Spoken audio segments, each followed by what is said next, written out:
de São Paulo e Grande São Paulo. A nossa atuação é exclusiva em sexologia forense, então é um núcleo do IML que só atende crimes sexuais.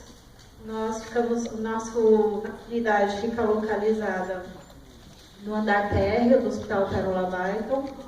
Nós fazemos parte do programa Baby Care, que é um programa integrado entre a justiça, a segurança e a saúde, que dá atendimento integral à vítima de violência sexual no mesmo local e no mesmo momento. Então, ao mesmo tempo que a vítima faz a perícia, ela recebe todo o tratamento assistencial, encaminhamento para psicologia e para assistência social, tá? Fora a questão da prevenção das DSTs e o aborto legal também, tudo no mesmo setor.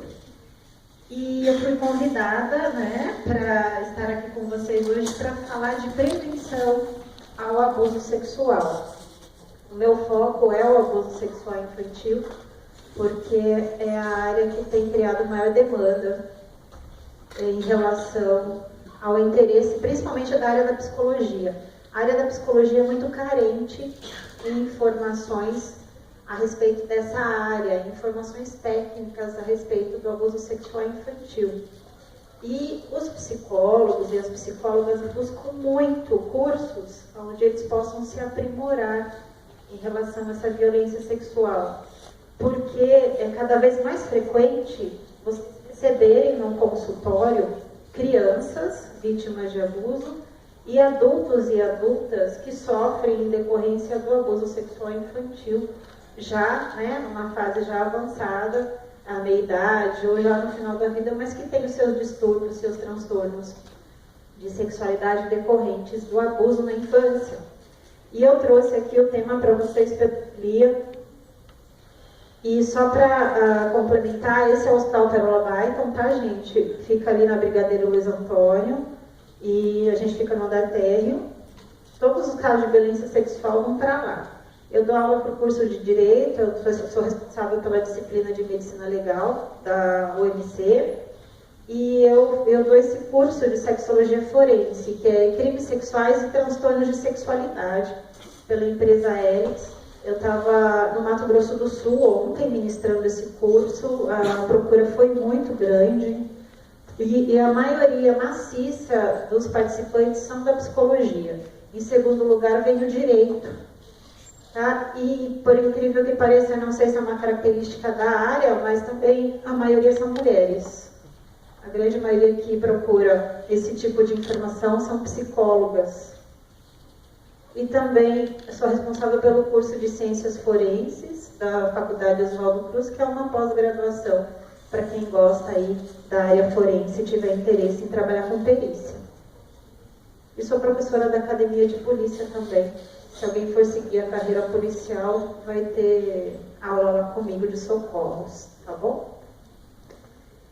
E eu quero apresentar para vocês o ProDigs, né? E a gente lançou Seja ProDigs, que é um projeto pró-dignidade sexual, que trabalha especificamente com a violência sexual infantil.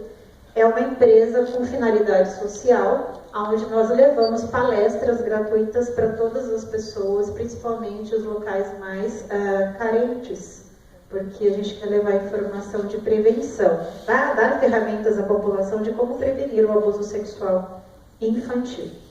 Estamos nas redes sociais, se vocês quiserem conhecer o nosso trabalho. No Instagram é o ProDigs Oficial. É oficial porque, por incrível que pareça, já criaram um fake do ProDigs. Imagina, um fake de um projeto social sem fins lucrativos. E a gente teve que criar, então, a denominação oficial. E o ProDigs Ação Pró-Dignidade Sexual no Facebook. E o site é prodigs.com.br. Essas são as mulheres do ProDigs, eu e a Viviane. Eu sou médica legista, a Viviane é advogada. E alguns lugares onde nós já estivemos, só para ilustrar para vocês, que a gente está trabalhando bastante. O ProDigs, ele nasceu em 2014, e eu falo que o ProDigs é um projeto que nasceu da dor, né? Eu atendi um caso muito grave no IML, de uma criança de 3 anos que precisou de muitas cirurgias, teve que reconstruir a vagina, o ânus, perdeu o útero, perdeu a capacidade de segurar as fezes, em decorrência de um estupro realizado pelo vizinho, tá? Pelo amigo da família. Então esse foi um caso que me impactou muito, e para que eu conseguisse sobreviver na área eu tive que fazer alguma coisa diferente, então eu resolvi criar o projeto, porque não sei se alguém já trabalha com violência aqui, algum tipo de violência, mas quando a gente está nessa área, o nosso trabalho é muito solitário. A gente não tem com quem falar a respeito, porque as pessoas não gostam de falar sobre isso. Você não vai chegar em casa ou no happy hour da empresa e falar assim, gente, vamos falar de abuso sexual infantil? Ninguém quer falar. Então, o fato de você ter uma oportunidade de conversar com as pessoas, passar experiência, contar as coisas que você atende, ajuda, emocionalmente ajuda, para que nós, como profissionais, porque nós também sofremos. Nós trabalhamos, nós atendemos, mas nós somos pessoas, nós somos seres humanos. Cobram do profissional, principalmente da medicina, uma frieza que não necessariamente ele tenha. Ele se envolve, ele chora, ele quer ir embora, ele quer largar tudo, tá? Nós somos como qualquer outra pessoa, apesar dessa imagem, né, construída de que o profissional da medicina não pode manifestar nenhum tipo de sentimento, nenhum tipo de emoção. Não, tá? Nós somos seres humanos. Já tivemos um bom reconhecimento social, né? A gente já foi indicado há 2 anos consecutivos ao Prêmio Novari. Para quem é da área do direito, é um prêmio mais importante da área. E é o prêmio Doutor Cidadão, ano passado.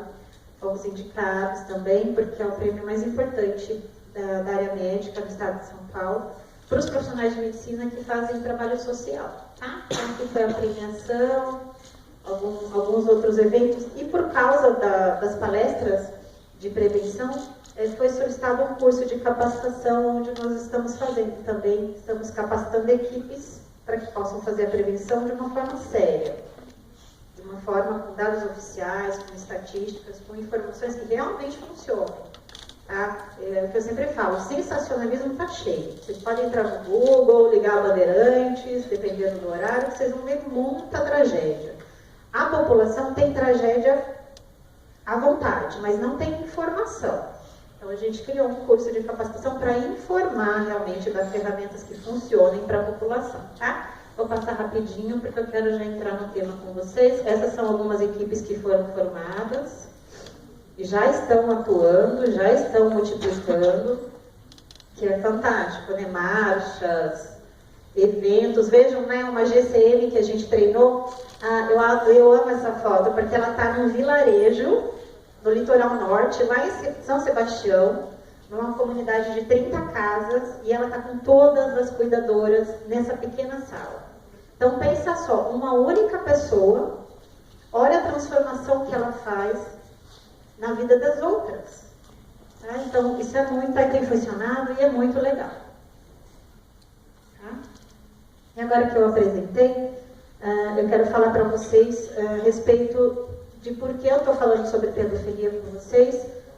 Eu tenho 10 anos de ML, 10 anos de sexologia forense, especificamente, e já atingi aí mais de 3.000 casos de atendimento. Desses 3.000 casos, em torno de 70% são crianças, tá? Vítimas vivas. E quando eu comecei a trabalhar com isso, eu comecei a perceber que os números não eram compatíveis com o que eu tinha lido no DSM, com o que eu tinha visto no CID, nos artigos científicos e na literatura especializada. Porque quando vocês forem buscar estatísticas em relação à pedofilia, ao transtorno de preferência sexual chamado pedofilia, os índices são pequenos.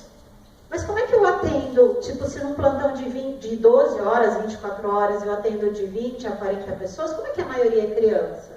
Então esse número é muito maior. Muito, né? Gigantesco em relação ao que está na literatura. Isso começou a me incomodar muito. E as crianças, elas têm os discursos repetitivos, elas sempre contam a mesma história, a mesma forma como foram abordadas, a forma como foram mantidas no abuso.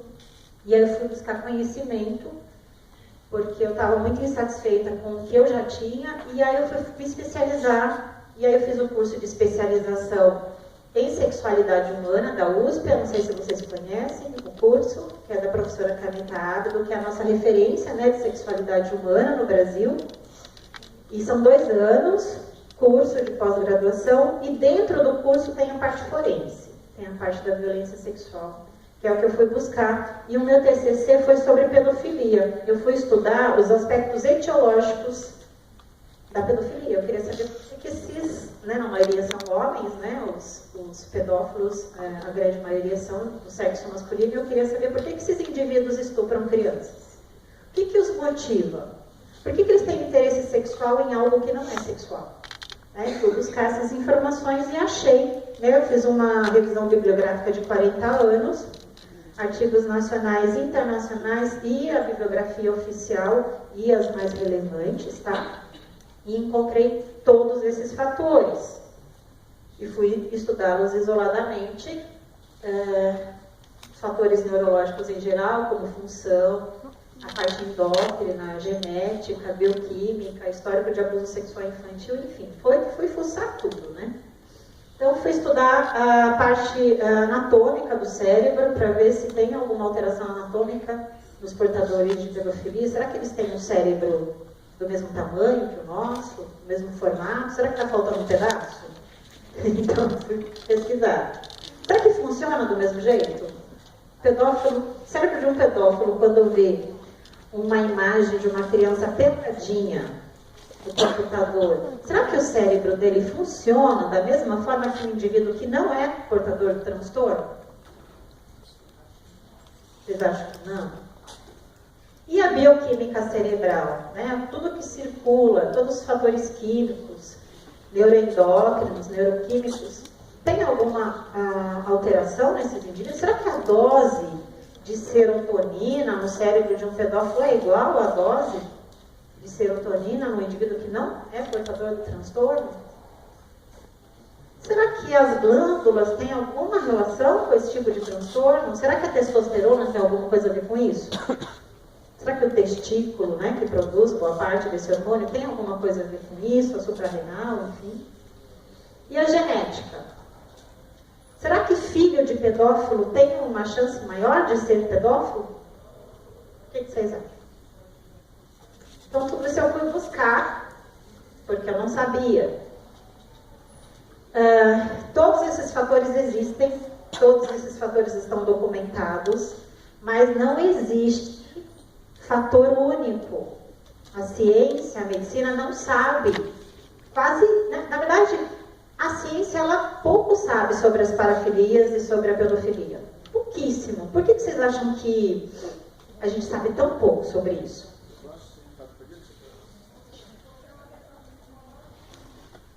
Porque a gente não estuda. Por que a gente não estuda? Quem é de universidade? Ora, né?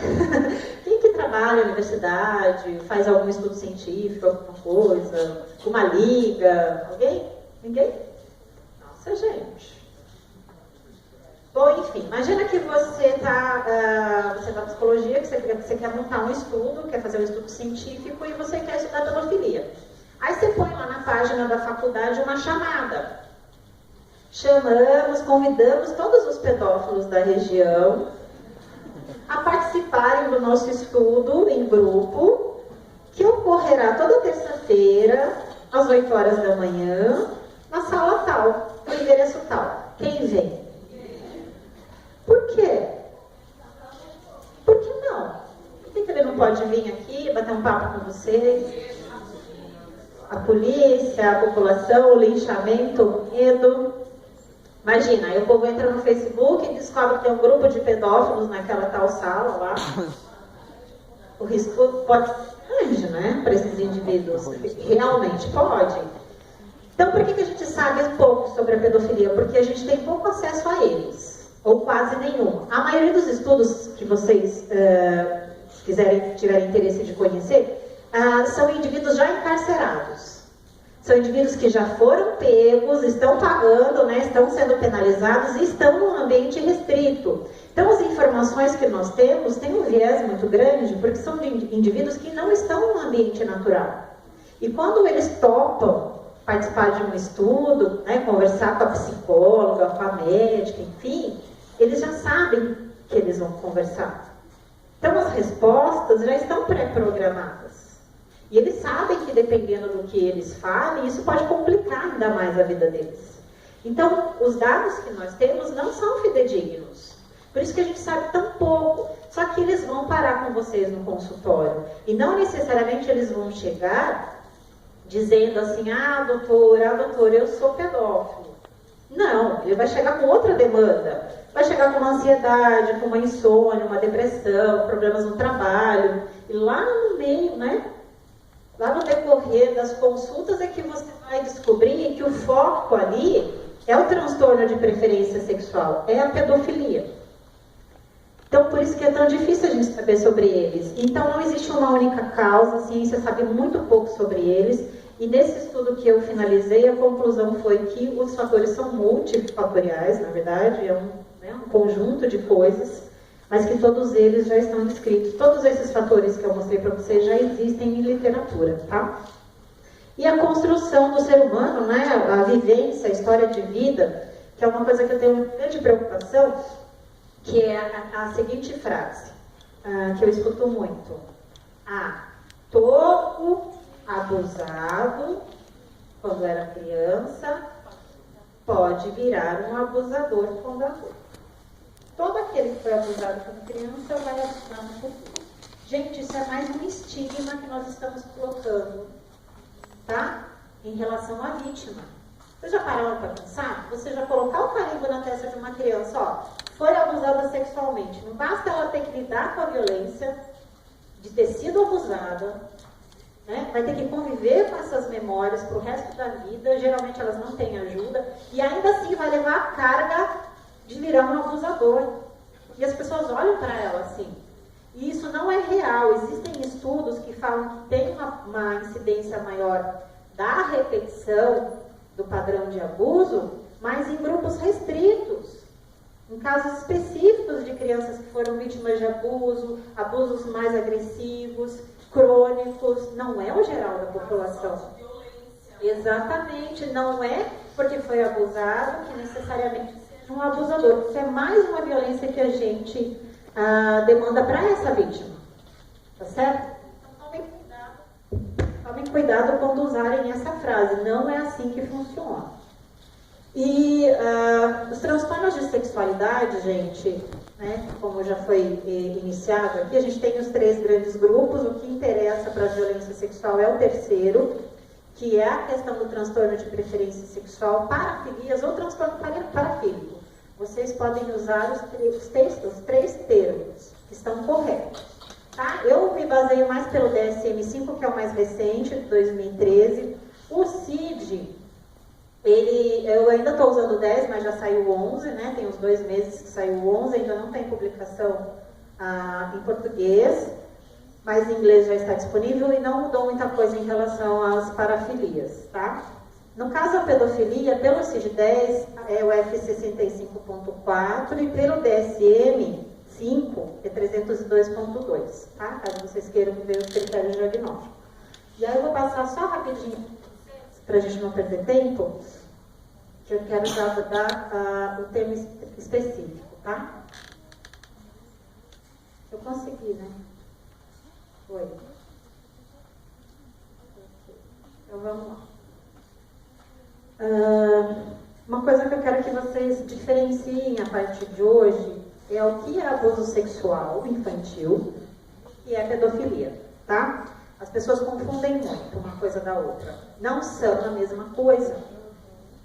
Pedofilia é o nome de uma doença psiquiátrica.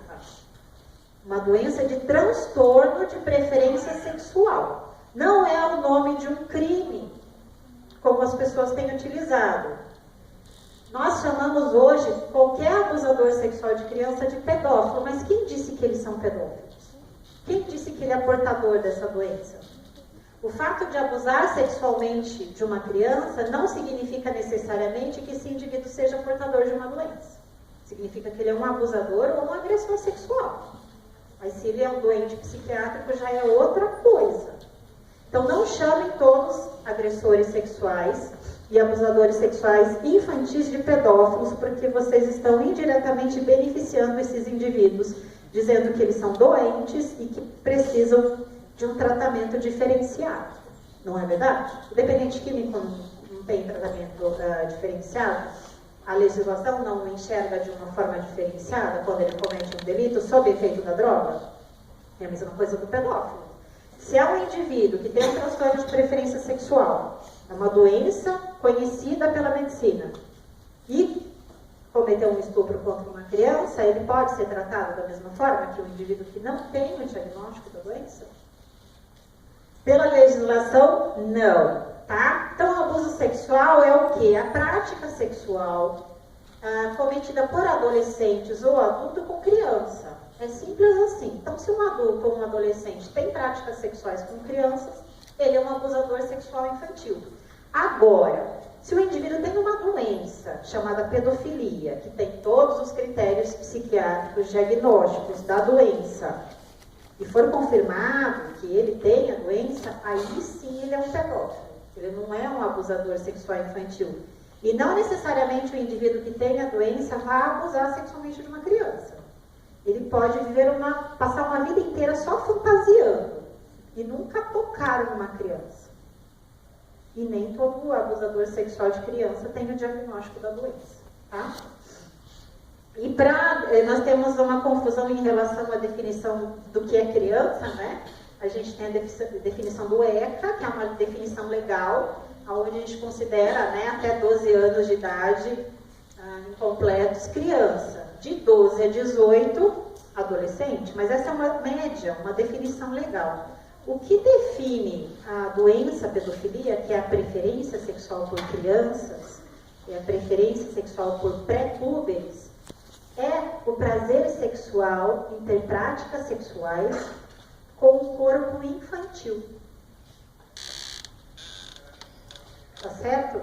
Se eu colocar aqui uma criança, um adolescente, um adulto aqui na frente de vocês conseguem diferenciar um do outro?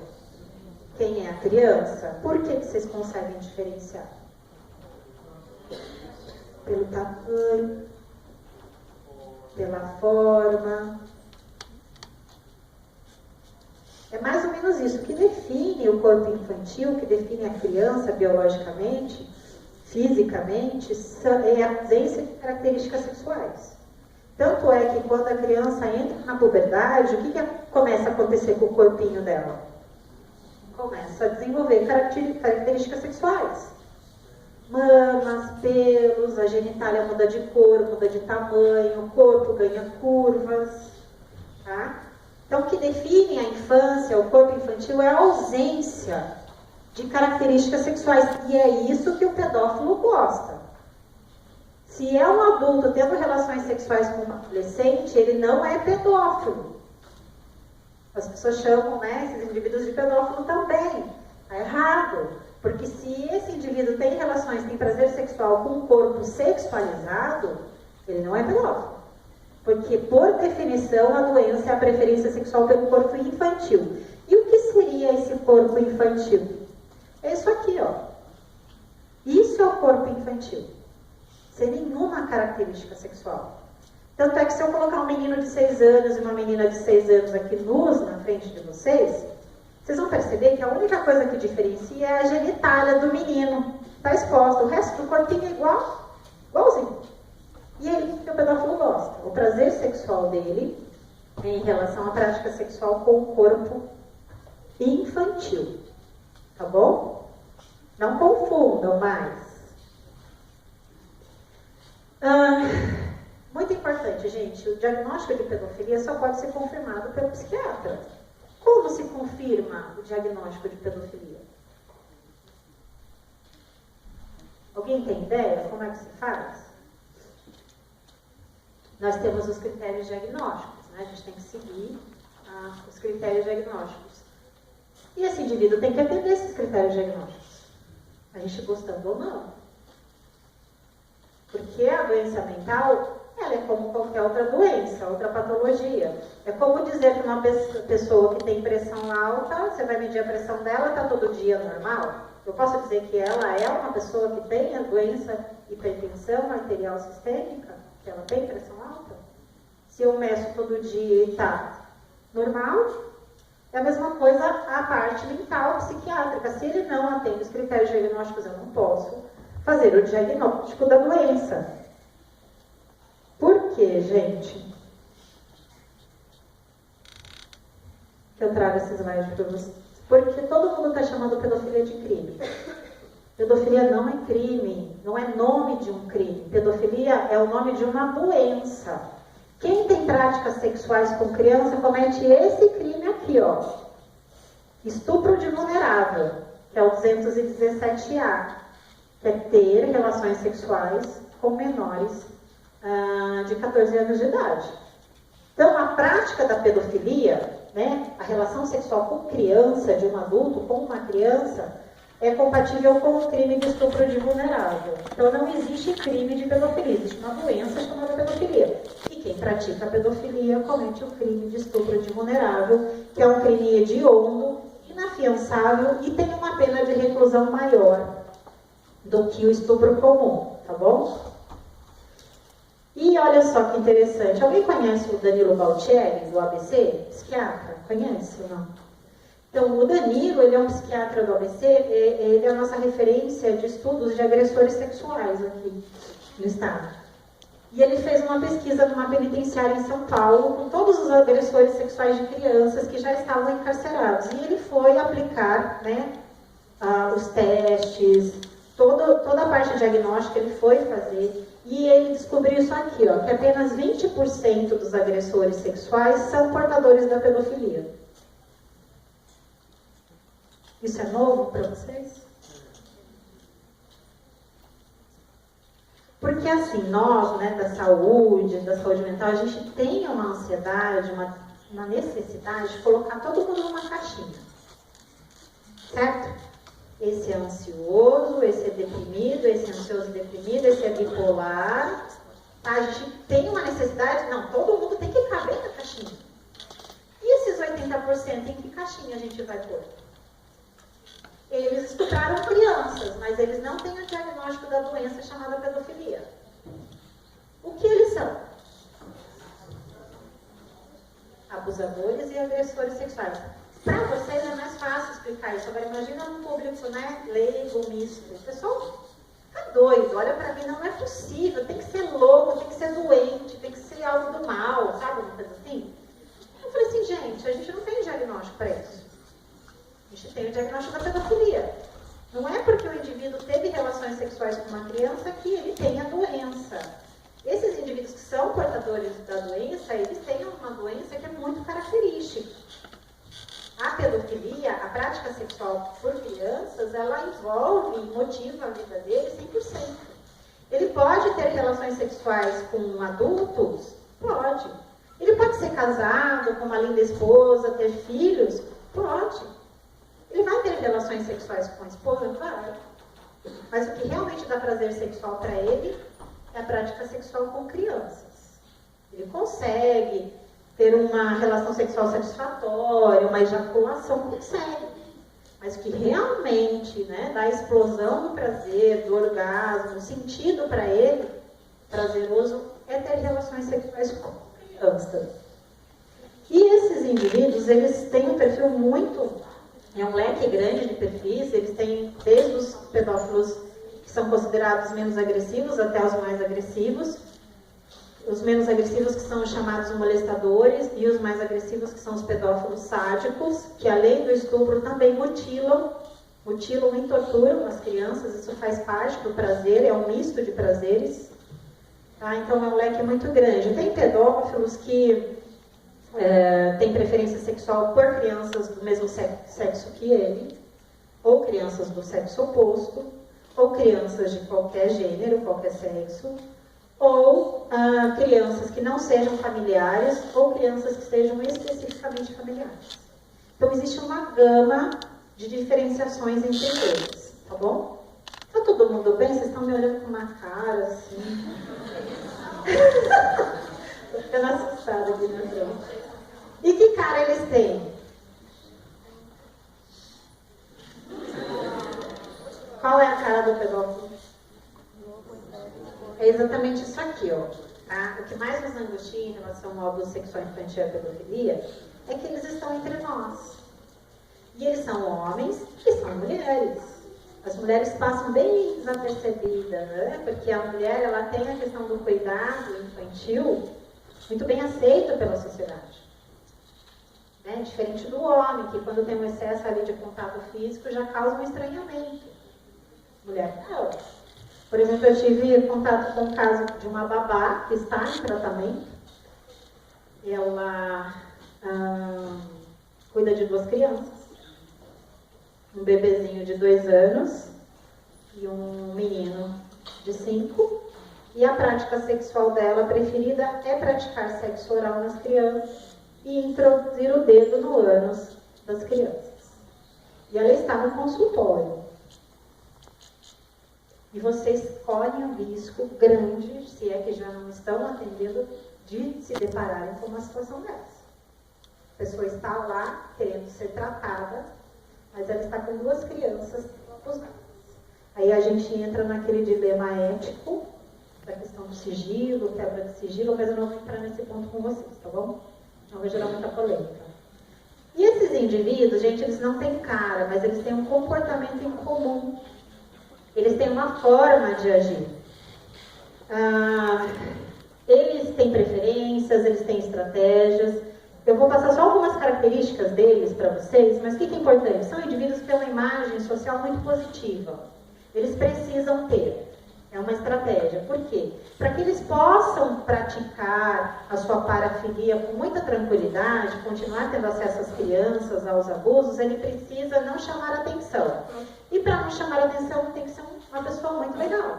Crianças, ambientes propícios, shoppings, parquinhos, escolas, clubinhos. Eles estão em todas as profissões, todas as áreas, tá? São extremamente estrategistas. Teve um caso que eu acompanhei, que o pedófilo ele chegou a mudar de estado com a família inteira, atrás de uma criança, mudou de emprego, mudou de casa, levou a família, mudou os filhos da escola, porque ele tinha preferência sexual por uma criança, tinha se mudado, então ele foi atrás. E eles usam de uma técnica que eu considero a forma mais perversa, né, das técnicas deles, que é a desqualificação da vítima. Quem tem filho pequeno aqui com menos de 7 anos? Alguém tem? Tem? Vamos ver aqui na frente. Qual que é o seu nome? Jéssica, qual que é o nome do seu filho ou filha? Yasmin. Qual que é a idade da Yasmin? Sim. Então vamos lá, Jéssica. Pensa num amigão aí.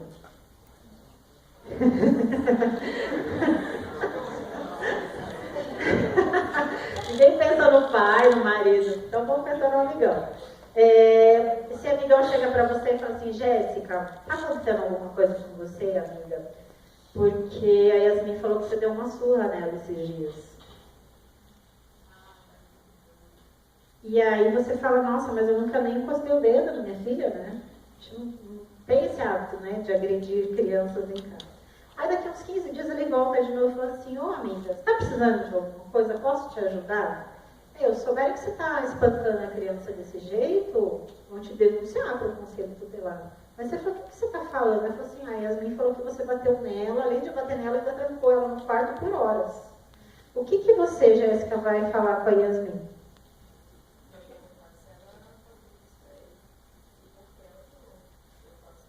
Resumindo, por que você está mentindo? Sobre a mamãe. Né? A Yasmin está mentindo para o tio sobre a mamãe. Tá? E ele vai implantando pequenas mentirinhas. Porque quando a Yasmin chegar para você, Jéssica, fala assim: ó, o tio colocou o pipi dele no meu bumbum. É só mais uma mentira da Yasmin. Porque ela mente pra caramba, não é verdade? Ela não mente até sobre você. Então essa é uma técnica que eles utilizam para desqualificar a vítima. Porque quando ela contar, ninguém vai acreditar. E é importante lembrar que existem a criança, dependendo da faixa etária, ela tem 2 percepções do contato físico com o outro. A primeira percepção é o que é carinho, e a segunda percepção, o que é dodói. Ela enxerga o mundo assim, ela interpreta o contato físico assim com as outras pessoas. Se você der um beijinho na bochecha de uma criança, é carinho. Se você der um beijinho no bumbum dela, é carinho também. Se você der um beliscão no braço dela, é dodói. Se você tentar uma penetração na vagina no ânus, também é dodói. Não é sexo. A criança não tem a concepção do sexo, do que é sexual. Tá? Essa é uma concepção, é uma construção do adolescente e do adulto, não da criança. Então, ela entende esses contatos físicos assim. E, geralmente, elas começam a contar quando começam os dodóis. Porque começa a ficar desconfortável. É como se quebrasse um vínculo entre eles. E essa dor, né, incomodasse, e ela teria que contar. E ele já está preparado para quando ela contar. Seja pela desqualificação ou pelas ameaças. A principal ameaça que essas crianças recebem, que eu escuto todo dia no IML, é que se você contar, eu vou matar a mamãe. O maior medo de uma criança é perder sua mãe, certo? E quando você fala para uma criança que se ela fizer alguma coisa, a mãe dela vai morrer, não é uma hipótese, é real, é verdadeiro. Ela não acha que ele está mentindo, ela não acha que não pode acontecer, ela tem certeza que vai acontecer, então ela não vai falar. E esses abusadores, eles não estupram a criança por penetrações de cara, eles vão acostumando a criança ao corpo deles. Então começam com pequenos toques, um abraço aqui, um beijinho ali, põe no colo do tio e tudo na frente de vocês. Porque ele sabe que se ele tocar a criança na presença de vocês, se ele tiver acesso ao corpinho dela na presença de vocês, e a criança olhar para a mamãe, olhar para o papai, e ela está no colo do tio, e o tio está passando a mão na perninha dela, se a mamãe e o papai estão ali, está tudo bem. Está tudo certo. Então eles vão acostumando as crianças ao toque do corpo deles, até evoluírem para as práticas mais invasivas, tá? Começa assim, com uma massagem, um beijinho, um abraço, põe no colo, depois passa a mão por cima, na parte íntima da roupa, depois por baixo da roupa, até chegar nas práticas como sexo oral, introdução digital, e as penetrações geralmente são por último. Por isso que no IML, quando a gente vai examinar uma criança, a maioria dos exames são negativos. A maciça maioria dos exames periciais são negativos. Por quê? Porque eles têm preferência em manter o contato com a criança.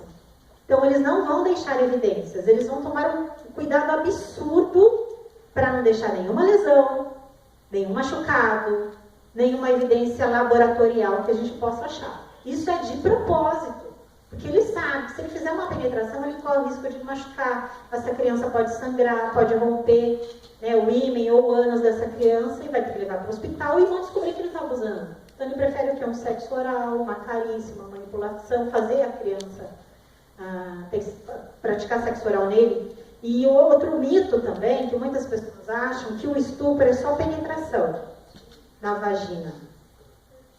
Vocês sabiam que muita gente acha que estupro é só isso? E o estupro, gente, é qualquer prática sexual. Seja a penetração na vagina, seja uma carícia pelo corpo, sexo oral, sexo anal, qualquer coisa é estupro hoje pela nossa legislação. Eu lembro que eu atendi uma senhorinha dessas o estereótipo da religiosa, sabe? O pitote, né, grisalho, roupas longas, né, corpo todo coberto, aquela atitude bem, né, calma, tranquila, e ela tinha 3 filhas. Uma de 11, uma de 8 para 9 e uma de 5 anos. E as meninas estavam no IML para fazer a perícia porque foi feita uma denúncia anônima de estupro das crianças pelo pai. E essa senhora falou para mim assim: doutora, eu juro por Deus que ele nunca estuprou as meninas. Eu falei assim, como? Eu falei assim, eu perguntei, mas como é que a senhora tem certeza? Foi feita uma denúncia, as meninas vão fazer exame. Porque ele prometeu para mim que nunca estupraria as minhas filhas. Falei, tá, me explica direito, que eu não entendi. Ela falou assim, não, doutora, ele só mexia com elas. Mas estuprar, ele prometeu para mim que ele nunca faria. Aí eu comecei a desenrolar, né? Falei, mas explica para mim o que é estupro para a senhora? Colocar um negócio lá na parte da frente delas. Ou seja, introduzir o pênis na vagina. Falei, a senhora acha que estupro é só isso? Sim, é só isso. Todas são virgens. A senhora pode olhar que todas são virgens. O que ele fazia com elas? Sexo anal. Fazia sexo oral nas crianças. Fazia as crianças fazerem sexo oral nele. Ele passava chocolate no pênis para a pequenininha fazer sexo oral neles. Então ele chegava para a pequenininha, porque a pequenininha me falou: ah, tia, ele falava que hoje era um dia bom, porque hoje ia ter doce. Hoje eu ia ganhar doce, eu ia ganhar chocolate. Então ele passava chocolate no pênis e fazia essa criança de 5 anos praticar sexo oral nele. Mas para essa senhora, isso não era nada. Isso era só mexer com as meninas. Porque, né, depois da conversa, ela falou: sabe o que é, doutora? Eu sei que eu posso não estar certa, Deus me perdoe, talvez eu esteja pecando, mas eu não gosto de ter sexo com ele. E quando ele mexe com as meninas, ele não faz sexo comigo. Então eu não preciso fazer sexo com eles. Então as filhas eram substitutas sexuais dela. Tá? E só para ilustrar que pedófilo não tem cara, né? Esse ator americano, recentemente foi descoberto na casa dele centenas e milhares de imagens e vídeos de conteúdo pornográfico infantil.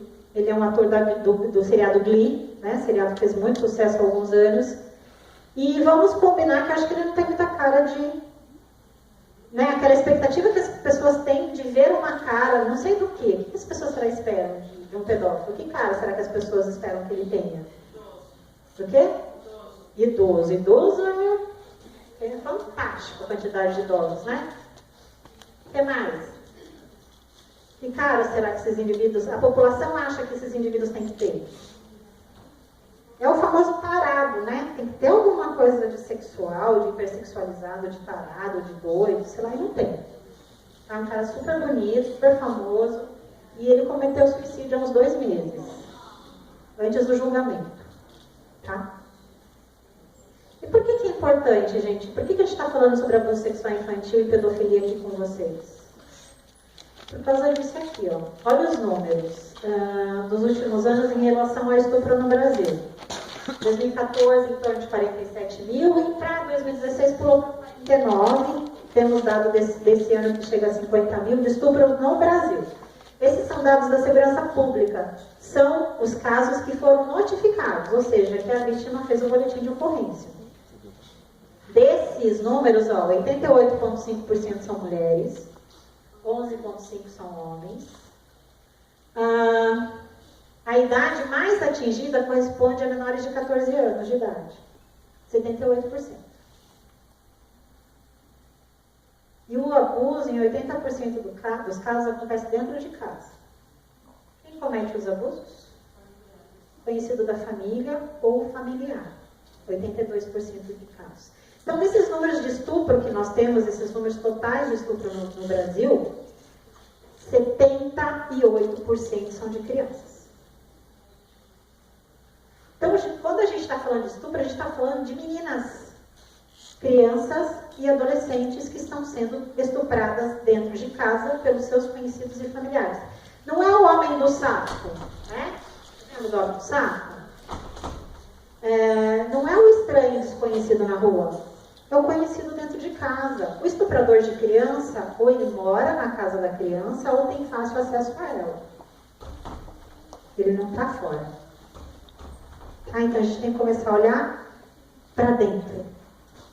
Tem que mudar esse olhar para dentro. Como é que está o nosso horário, meninas? Temos. Pode ir. Vocês me avisem que senão eu não vou controlar. Quanto? 20. Então tá bom. E o sexo masculino representa a maioria dos atores sexuais, correspondem a 93%, mas não se enganem, as mulheres também abusam. Tá? Existe um mito aí, mas as mulheres abusam e são portadoras de parafilias as mais diversas possíveis. Tá? Que chamam menos atenção. E esse número, será que significa 10%? Alguém tem ideia? Não? 10% é o número de vítimas que denunciam. Então, aqueles números que vocês viram, 49 mil, 47 mil, desses 78 são crianças, significa 10% das vítimas conhecidas. 90% não fizeram denúncia e são desconhecidas. Então, é para vocês, por que a gente está falando de abuso sexual infantil? Por que a gente está falando de pedofilia hoje? Porque é um problema gravíssimo que a gente está tomando conhecimento. Ele sempre existiu. Ele tem sido mais falado ultimamente, mas o abuso de criança sempre existiu. Tenho certeza que todo mundo aqui tem uma referência quando era criança, né, de alguma história que ouviu, de alguém que foi abusado, alguma menina que foi estuprada. Recebeu, inclusive, orientações, principalmente as meninas, né, do que fazer ou deixar de fazer para evitar o estupro. Tá? Tudo isso é muito cultural, muito conturbado. Mas o que eu quero chamar para vocês? O que esses números que a gente está aqui é a ponta da ponta da ponta do iceberg. São 10% apenas. Tá? E o nosso grande desafio da nossa geração atual, que é a internet. Por quê? O Facebook sempre está lançando alerta do que se deve fazer e do que não se deve fazer nas redes sociais. O que não devemos fazer? Colocar fotos de crianças nas redes sociais que as identifiquem. Com o uniforme da escola, nos locais onde a família frequenta, fazendo check-in no clubinho de natação, fazendo check-in na escola de balé, fazendo check-in em casa, check-in no shopping onde a família almoça, os locais, os plays. Não pode, tá? Não pode. Nada que identifique o endereço da casa dessa criança ou da escola. Roupas de banho nuas, não coloquem fotos de crianças de biquíni, não coloquem vídeos do primeiro banho do bebê, não coloquem fotos de crianças nuas. Esses indivíduos se masturbam com essas imagens. Esses indivíduos compram essas imagens e pagam muito caro por elas. E são vocês que estão fornecendo para eles. Tá? E o que nós devemos fazer? Né? Em caso de suspeita ou confirmação, nós temos que denunciar. Não tem outro caminho. Não tem outra opção. E você tem ainda 3 opções de ferramentas de forma anônima. Muita gente não quer se identificar, não quer se comprometer, tem medo de retaliação, principalmente nas comunidades, né? Então, vocês podem usar o serviço anônimo. Liga para o conselho, liga para a delegacia, fala que eu quero fazer uma denúncia anônima. Ou, se não tiver confiança, liga para o Disque 100. O Disque 100 funciona, já testei várias vezes. É só você ligar 100, fixo, celular, qualquer horário, e falar o que está acontecendo e aonde está acontecendo. Que eles vão fazer o quê? Eles vão acionar os serviços daquela localidade, conselho, Ministério Público, e eles são obrigados a investigar e devolver a resposta para o Disque 100. Então, não é uma denúncia que fica perdida. Eles têm a obrigação de dar a devolutiva. Então, pelo menos esse caso, ele vai ser investigado. Tá certo? Porque o trauma de uma violência sexual infantil é para a vida toda. As vítimas, elas conseguem conviver com a história de abuso, mas elas passam, né, a vida toda carregando essas lembranças. E muitas delas sofrem pra caramba na vida adulta. Eu lembro que uma senhorinha veio, num desses cursos, uma senhorinha de uns 70 e poucos anos, veio conversar comigo e falou assim: nossa, doutora, eu amo meu marido, a gente está casado há uns 40 anos, mas toda vez que ele toca em mim, eu não gosto de fazer sexo com ele. Porque eu fui abusada pelo meu pai. E mesmo que eu tente, quando ele encosta a mão em mim, principalmente na parte do meu seio, na minha parte íntima, na hora vem a imagem do meu pai abusando de mim. Certo? Então isso fica impregnado. Tem vítimas que têm memórias físicas, gente. Tem vítimas, uma menina conversou comigo ontem, novinha, chorando no final do curso, falando que ela tinha manifestações de pânico quando ela via um indivíduo parecido com o agressor dela, fisicamente. Então, se ela visse aqui, estivesse aqui assistindo, aparecesse um cara parecido com o abusador dela, ela começava a ter taquicardia, ficar ansiosa, com medo de morrer. Então, tem sintomas físicos, psíquicos, são desencadeados pelo abuso. Então, o problema de saúde pública é um problema muito sério. E é o que eu sempre falo, nos cursos. Precisa de ajuda profissional. Tanto a criança que foi abusada, nem que seja uma avaliação só, mas precisa, e a vítima já adulta, que passou por essa experiência, e mesmo que ela ache que ela não tem nada, que está tudo bem, que está tudo ok, ela precisa ser ouvida. E eu sempre indico vocês que, na minha experiência, o profissional da psicologia é o mais qualificado para esse tipo de primeiro atendimento. Depois, como a Kelly falou, se identificar uma necessidade de medicação ou algo mais aprofundado, outras técnicas, encaminha. Mas o primeiro profissional tem que ser da psicologia. E é por isso que eu acho importante que vocês tentem se preparar para essa temática, porque vai começar a aparecer bastante. Tá? Então você precisa se aperfeiçoar. E de quem é a responsabilidade de denunciar? De quem sabe. Se você sabe de um abuso e você não denuncia, você também está abusando. Porque se a criança está sendo abusada hoje, é porque você permitiu. Isso não é bom de ouvir, não é gostoso de ouvir. Mas às vezes você é a única opção dessa criança sair do abuso. E não é responsabilidade de outra pessoa. Se você entrou em contato, se você sabe, já é responsabilidade sua, você gostando ou não.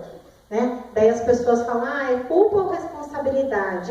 Não foi culpa minha se ela foi estuprada. Não é culpa minha se ela está sendo estuprada. Realmente, eu concordo. Não é culpa sua. Mas é sua responsabilidade denunciar. Não é do governo, não é da polícia, não é da família, não é do vizinho. As famílias são as que menos denunciam. Menos. Por várias questões. Quem mais denuncia são as tias da escola e denúncia anônima. Família não denuncia. É raríssimo.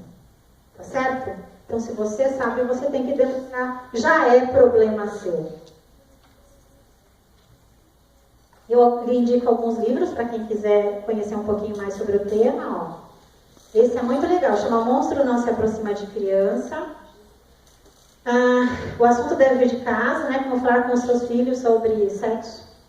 E Pipa e Fifi, gente, que é um livro lindo, principalmente para criança e educadores. São dois monstrinhos mega fofos que eles ensinam às crianças o que pode e o que não pode em relação aos toques. O que é carinho e o que não é carinho. E quando não for carinho, o que eu faço? Tá? E queria convidar vocês a conhecer... Vou voltar, peraí, voltei, não fica bravo, voltei. Todos esses livros, gente, que eu utilizo no meu material, essa é uma amostra do que eu passo para as pessoas gratuitamente. Tá? Nas palestras pelo Prodígues. Que nem eu falo, seja Prodígues, faça alguma coisa. Para de ficar pensando que a responsabilidade é do outro. Tá bom? Então, eu quero convidar vocês a conhecerem as redes sociais. Tem toda a indicação dos livros, tem vídeos, tem um monte de coisa nas redes sociais que vocês têm acesso livremente. Tá bom? E fico à disposição em relação a qualquer dúvida, tá? Obrigada, gente, pela participação.